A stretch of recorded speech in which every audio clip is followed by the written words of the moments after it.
Welcome back to another episode of the Entrepreneurial Family Man podcast. I am Chris Niemeyer, here with my good friends Michael McGreevy, Jamie Slingerland, and Chris McCluskey. Today, we are going to talk about money. What income are you called to? We are just guys who are crazy about our wives, we love our kids, and we want to kill it in business. Would Jesus be buying Aquafina if he roamed the earth in 2018? Hey, that's in a bottle. That's sensible. I can't believe you're drinking bottled water. Designer water? Yeah. Well, Jesus would have just gone and searched out for wine and changed it back into water, right? It's like reverse filtration. Filtration. You can't be a disciple unless you sell everything you own and follow me. That includes the Porsche, McCluskey. What do we do with all of that? A little conflict here today on the money conversation. Is that vain or prideful to say that you want to earn a lot of money, McCluskey? That's a really great coaching question, right? It's not leading at all. No, not leading at all. You didn't plant the word vain in there, did you? Oh boy, for me, it's one of those frequent just admissions out loud, right? Of what's going on inside. When I look at the bills, when I see 7 children and all the expenses that go with that, just the reality is, somehow I got to make a lot of money. So you can't get by on $26,000 a year to run your family? Well, you can get by, but you just, that's where you'll be more blessed, because it does say, blessed are the poor. Or does it? Blessed are the poor in spirit? Well, Jamie's assuming I've ever made $26,000 a year, right? Oh! Yeah, you can make $26,000 a year. It just may not last for half the year. So let's talk about this idea about money and what income are you called to? Point number 1 is, what is your money mindset? Chris McCluskey, share with us a little bit about your upbringing and money mindset and how that may have shifted over the years. You know what? I was raised in what I thought at the time was just a typical middle-class family. Dad worked at a steel plant in management and worked his way up through promotions every couple of years. And we had pretty much everything that my peers had. So I didn't think a whole lot about like a poverty mindset with regard to money, but I did notice that others had more. And in particular, when I got into high school, a buddy of mine was from a Jewish family, and he began picking me up for school in the morning because he had not only his driver's license, he had a car. Oh, no, he had 2 cars. Oh, no, he actually had 3 cars that were all his. He owned a brand new TR7, which was the car at the time. He had a ragtop MGB, and he had a vintage baby blue El Camino with white leather interior. Man. At 16, 17, 18 years of age. That was my ride, and I never knew which one was going to show up, but it was always him driving some sweet ride. And I realized, wow, you're middle class too, but I know we can't afford anything like that. That doesn't quite go with my station wagon here in the driveway. There's a disconnect somewhere, and I recognized that my mindset was being formed in regard to money from a position of employment and built-in ceilings of what was possible financially as contrasted with entrepreneurism, which was what his family did. He was a 3rd and 4th generation family-owned business, and they had a very different experience and relationship with money. Boy, that must have been a little eye-opening. Michael, let's turn it to you. In terms of your upbringing and this money mindset, how did you approach, or your family approach, money growing up? Man, when I was young, my parents didn't have 2 nickels to rub together. And I never really knew that because they were so creative at finding ways to give us great things, even though they didn't have any money. But you know what's interesting is that it always seemed like our game was to find out how we can get as much as possible for free or for the lowest price possible. And I love it. My mom was so good at finding deals and so good at finding valuable things for next to nothing. And we kind of made a game out of it, which made it fun. But I remember going to GW Boutiques, the amazing... What's that? GW Boutiques is the Goodwill store. and sifting through the mildewy, smelly clothes to find some kind of gem that maybe a rich person donated at some point and took that thing home and put it on and felt like $1 million.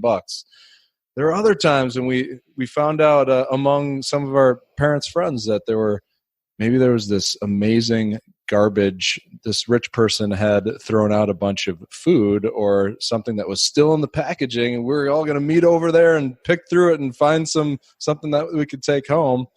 And that was just like kind of the norm for us, and it was fun. I think it affected the way that I viewed money, though, even today. And I'm not sure how exactly. I'm still kind of navigating through that, but I do know that was almost, there's almost a sense of pride or accomplishment that we're able to find incredible things and not pay money for them. Man, you think you know a guy, McGreevy, the dumpster diver. I love it. I'm laughing inside. I grew up in the same church that Michael did. Michael, I remember wanting to be cool in middle school, and my mom got me the Kmart Converse All-Stars. I wanted to spend more money on it, and it was bad stewardship, but I wasn't the cool kid in middle school, so I wanted to have affirmation from the brands and everything like that, and same to you. We did go to the GW boutique, but we also went to a fancy French store called Selve Aimé. a lot of the same stories. It was almost like my mom was probably one of the most thrifty people in the church, and she could double, triple, and quadruple stack coupons where like we would leave the grocery store and actually have money back. So we could get paid to go shopping because my mom was so good at coupons. Yeah, it was almost like wealthy people were wasting money by paying for things without getting a good deal or finding it for free or something. Like they're irresponsible. Except when we got hand-me-downs, then they weren't wasting them. When we knew like another family that had more money than us, and we got like the hand-me-downs from them, they weren't wasting it then. Yeah, I love that we're all very similar in this because I came from a very similar. My mom was a stay-at-home mom. Dad was a teacher. Didn't have a major income, of course, as a teacher, but yet my mom was also super thrifty, good steward of what we had. Dad just worked hard, but I remember this. I mean, the coupon book was like, that was part of our staple on the counter. You know, when the newspaper came, it was like, coupons are going to go in here, and that's always going to go to the store. I also remember how, we didn't go out to eat a lot with three boys. Of course, we ate them out of house and home most of the time. And so we didn't go out to eat, but when we did, it was like Sunday nights. If you recall this, McDonald's used to have 29-cent hamburgers. Yeah. We could get multiple hamburgers that night. And that was a big deal, right? That was a really big deal for all of us. And so I think it's so interesting that we came in this world at formative years approaching and learning about money in this way and intuitively knowing that income was attached to that. And so, but yet now here we are, 4 of us on the screen as entrepreneurs. So let's talk about the money mindset that helped make that shift. Chris, that is so actually kind of cool here. Probably the spirit leading this, that you would mention McDonald's specifically as when your family did go out, they went out to McDonald's, and it was McDonald's when they had the 29-cent hamburgers on Sunday nights. It was like a promotional thing, because that same friend that I was just talking about that had a different relationship with money, his dad had a totally different perspective on income because he was his dad was a 3rd generation. My friend now is 4th generation of a family-owned business. He and I went on a McDonald's run with some of our peers when we were probably about 17. We walk in, we're standing in line, like looking up at the different selections, and he says to me, "What's good here?" And I ribbed him. I was like, "Oh yeah, it's a good." He goes, "No, I'm serious. Like, I've never eaten here before. What do you recommend?" I hope you got some probiotics. Go out to eat, and he goes, "Well, yeah, but just not at McDonald's." And he was not being snobby. It was real. I mean, he's kind of like quietly saying it to me, but it was again one of those like wake up calls for me where I realized, whoa, your family has a different experience with income. Like, what is even possible than what I've been around? And I did not grow up with a poverty mindset. I really feel like I truly was middle class, but I wasn't middle class like he was. And he would still say, oh, our family was nothing like real money. And I just began to realize pretty early on, man, I don't get that mindset. You said two things there, Chris. I want to riff on it in terms of the mindset of we all have the similar upbringing of being good stewards. Our parents really kind of rub those two nickels together to make them more. But there's this difference, right, of being miserly with your money to yet being wise and a good steward of maybe the little that you have.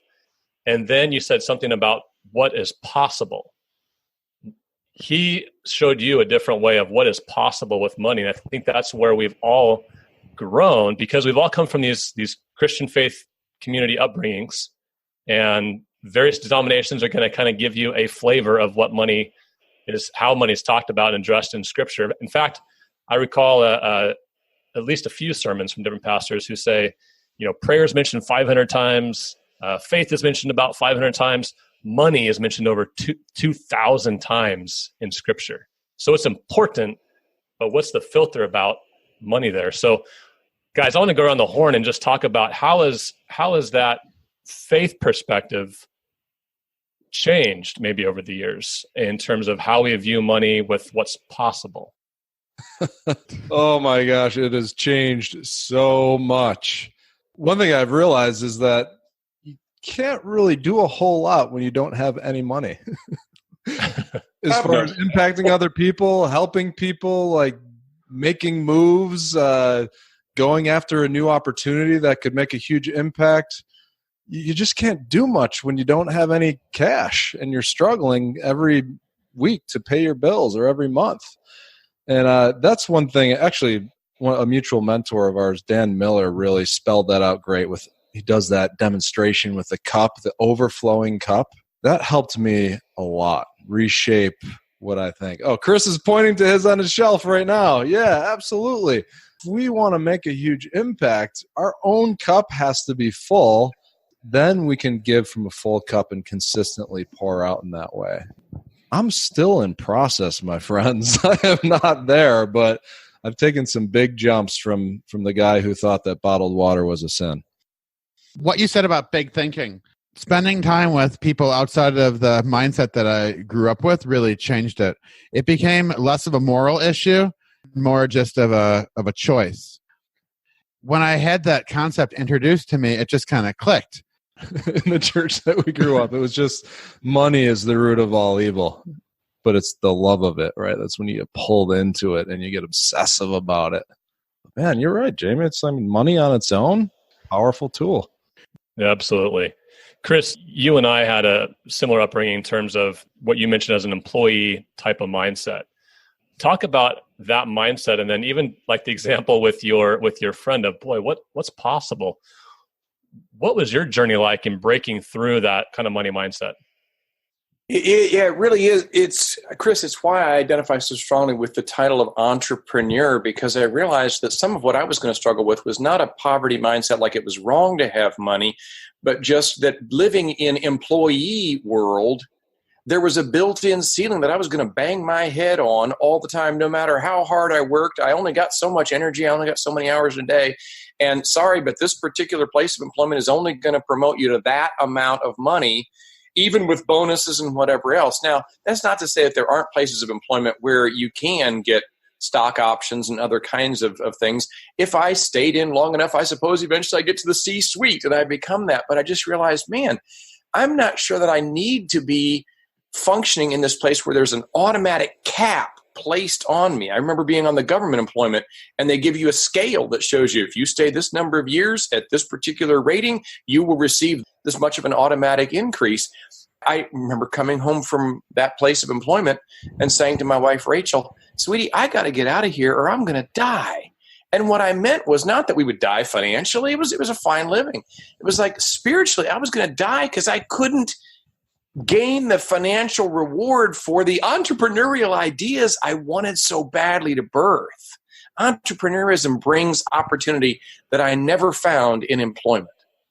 Absolutely. And that's, very, very similar for me. It's just that breaking through of a ceiling right? That mindset that I was given, I think, or at least that I adopted and believed in was, hey, here's a job, be good at your job, expect hopefully, cost of living adjustments of 2 to 3% a year. If you're doing well, maybe you'll get a bonus and a raise. If you're great, maybe you'll get poached by another company and but you're kind of on this trajectory that is really kind of predetermined. And I think a lot of guys focus on, well, I'm kind of in this predetermined position or role or industry. And it wasn't until I had really the desire to scratch that entrepreneurial itch and approached a couple of my business mentors at the time who said, you need to go and do something for yourself, explore entrepreneurism, because that is where you dictate your own returns. You can choose what you make, how you make it.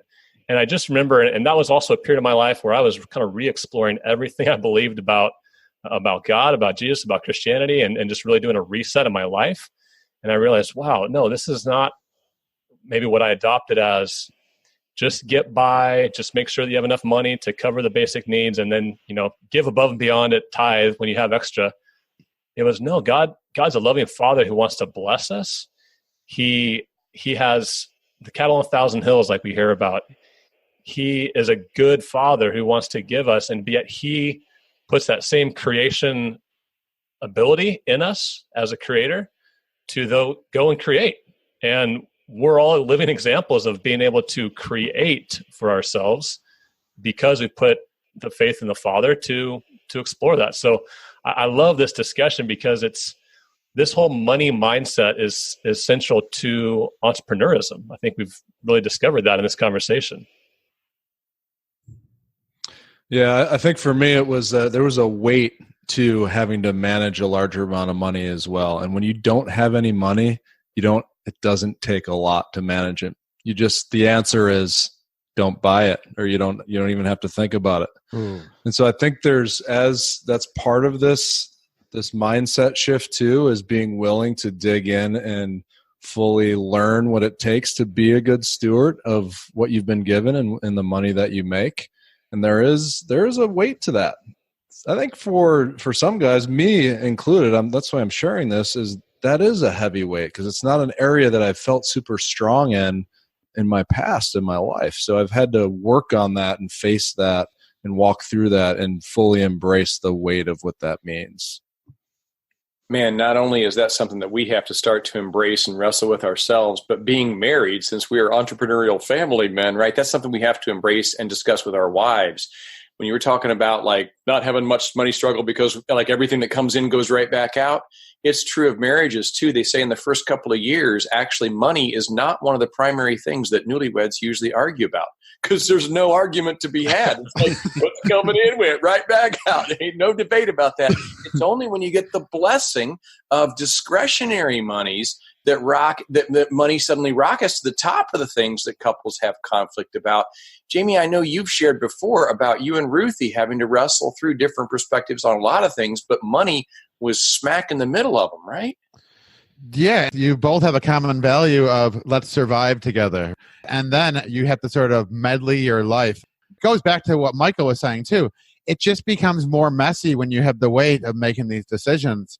In a lot of couples, there's one person that's a spender and one person is a saver. And so now you have a complete whole new conflict with that. And me and Ruthie were definitely no exception. We were laughing earlier before we recorded this about having the ability to buy nicer cars. I helped Ruthie buy a car and felt a little guilt. I'm going to be honest. It was like a new upper limit of, we don't have to drive total junk now. And again, it goes back to that old mindset of the way I grew up with. It's difficult for me to do better financially and then have the ability to upgrade and almost feel the push to say yes and be all right with that. It sounds funny hearing me say that out loud. Yeah, absolutely. Now you have to take care of it and you have to honor it more and you have to pay attention to when you get the oil changes and when you make sure you take care of the interior and keep all the maintenance updated. I mean, there's a weight to having something very valuable like that. I totally relate to that. My truck had 247 when I sold it. Awesome. That's a good number. Yeah. So I get that. I mean, I didn't care what happened to that thing. That thing could have a snowstorm inside the cab. I'd shovel it out and then go to work. It'd be fine. I can't do that with the car I have now. Well, I love what you talked about in terms of this weight that money can bring. And I think we've all sort of experienced that and realized the significance of the weight of money. And I think because of our upbringings, maybe, and because of seeing our parents and those who are around have to be good stewards of maybe a little. And now I think as we've learned as entrepreneurs to create more, again, it can be a weight, or it can be, if we're not holding on to it tightly and just loosely say, hey, this is from the Father, and I've got an attitude of gratitude toward this, it could leave as quickly as it goes. And so I just want to be a good steward of what I have. And it doesn't matter how many zeros or commas are included in that. It's here, and I want to be able to bless my wife, bless my kids, bless others, be generous, like the Bible calls us to do with these resources. Man, we got a lot to talk about here. This is clearly a topic that we could address some time on. So let's wrap this up, and we're going to just roll into discussion number 2 and episode number 2 on money. But I just want to talk about and ask you, what is your money mindset? Do you agree that poverty equals holiness? Or are you in that kind of miserly mindset? Are we called to be stewards of money? Is there something in you that has this ceiling that you've may have artificially put into place about what income you deserve or can make? Ask yourself, what are those questions about money? What do I believe about my current income and the future? How do I want to bless my spouse, my family, and others around me? Money is an important topic. It's not a coincidence that it was talked about so much throughout Scripture. So what is it that you believe about this important topic?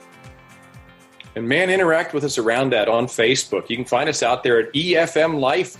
And we'd love to hear what this has stirred up in you, what your struggles are, and what you feel like God may be calling you to. Thank you for listening to the Entrepreneurial Family Man Podcast. Visit efmlife.com to connect with us and others like you who are pursuing success in enterprise, family, and marriage.